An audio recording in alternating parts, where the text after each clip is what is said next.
Okay, welcome back. This is a Vice story, interesting, kind of gross. You don't have to keep the kids out of the room, but well, maybe you should. It's interesting. It involves body parts, but not bad body parts. Please don't get me wrong.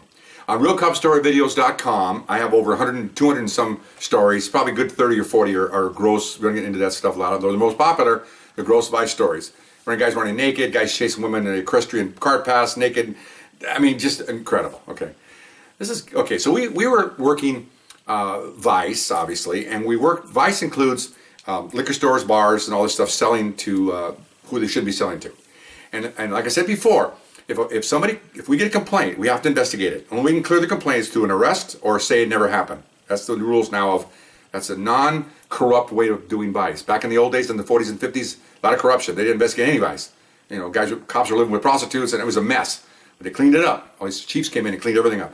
So, and again, like I said before, if we get a complaint about a liquor store, it's usually another liquor store that called. Because the other liquor store is very honest, and they see these guys selling to anybody that walks in the door, so they call us. And then we go out and look, and then we go in there and grab people and write tickets and get them administratively slapped and a nice fat fine, and they may not do it again. I don't know if they're going to stop it, who knows.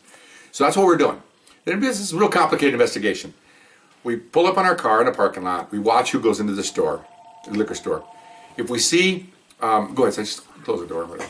If we see young people go in, okay, then we get out of our cars and we walk up to the front door and we look in to see what they're buying, okay, and we try to identify the age and see if we can. And it's just pretty obvious that they're under 21 most of the time. So this is what happened. See, two guys go in, we get out of our cars, we're standing in front, you know, we're Mexicans, we're dressed down, we fit the area. And sure enough, each one bought a six-pack. Okay, they come to the counter, we're looking, and the counter lady didn't even ask for it. She didn't give them a second look. All she wanted was that money, okay? She wanted the greenbacks. So sold to both of them. They come outside, they're walking to their car, we walk up, Vice squad. Okay.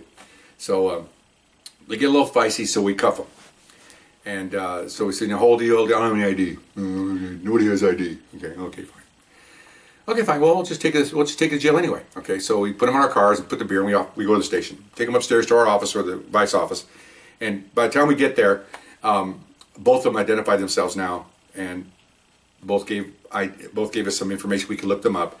And one of them was a juvenile, and we looked him up, and he was in file as a juvenile. So we called his parents, and mom came down. And that was a non-issue. He was released to his mom, and he had to come back to talk to the detective. He'll just say, "Don't do it again." And mom, you're not supposed to drink until you're 21. That's the end of that. Okay.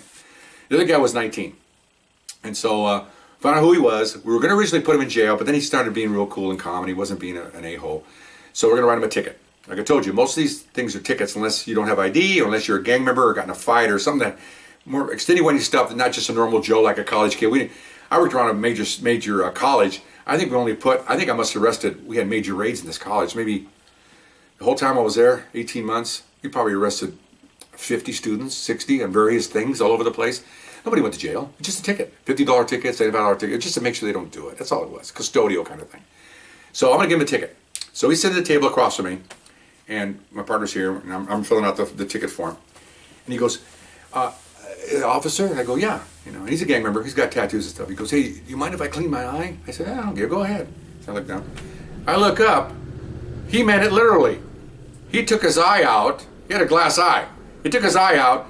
He's got his handkerchief, and he's cleaning his eye, okay? Now, let me set the story here. At that time, I was about 28 years old, Vietnam tour, combat veteran, Purple Heart recipient. I've seen everything. I've seen people blown up. I've seen body parts. No, it doesn't even bother me. I could eat a body part, go have a prime rib dinner. I don't care, okay? This grossed me out because I'm looking at him, and one eye's okay, and the other one's a socket, and as he's talking to me, as this, I'm not a doctor, but I'll tell you right now, as this side's moving, like this, his eyeballs, normal, moving, this side's moving together. They're parallel, the muscles. So I can see the muscle line of his eye socket moving like this when he's moving his eye. It's bizarre, okay? I mean, it's like, and I'm looking at it, no, I'm dry heaving. Me, okay? Marine.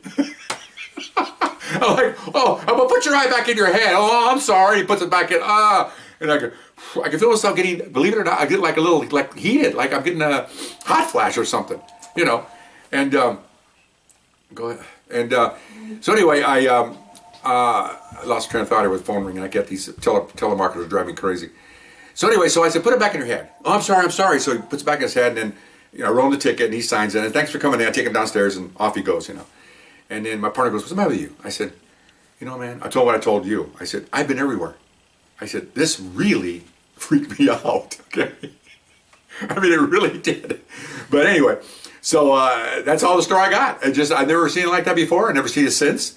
Looking at into somebody's eye socket, pretty much, I would assume this deep into their head. I don't know how big whatever your eyeball is. But anyway, I hope you enjoy that story, and we'll talk to you later. Okay, bye-bye.